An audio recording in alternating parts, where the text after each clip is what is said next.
Dans ce congélateur sont stockés tous les colis importés contenant des aliments interdits ou mal identifiés. Du saucisson, mais de dinde ou de porc.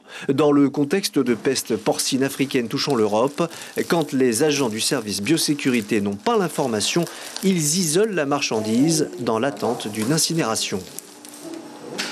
On a besoin de savoir d'où vient cette viande.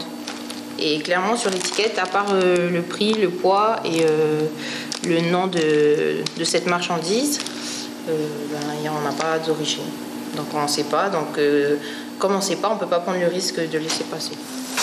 Parmi les milliers de colis qui arrivent chaque année, une soixantaine est transférée à l'étage pour inspection par le service biosécurité.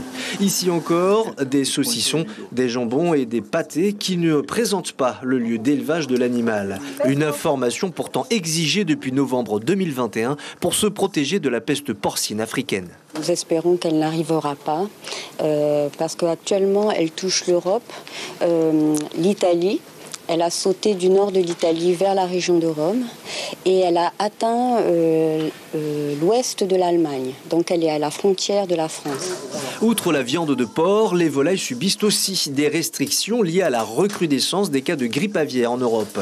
Seules les conserves sont acceptées. Enfin, le miel est toujours interdit à l'importation. C'est pourtant la plus grosse part des infractions. Le miel, en fait, est prohibé de l'ensemble des pays. Même s'il demandait un certificat, il ne pourrait pas l'avoir, en fait.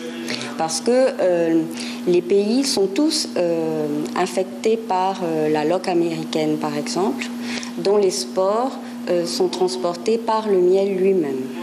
En cas de doute, vous pouvez contacter le service biosécurité de l'aéroport. L'information en continu sur Polynésie la première, Internet et réseaux sociaux.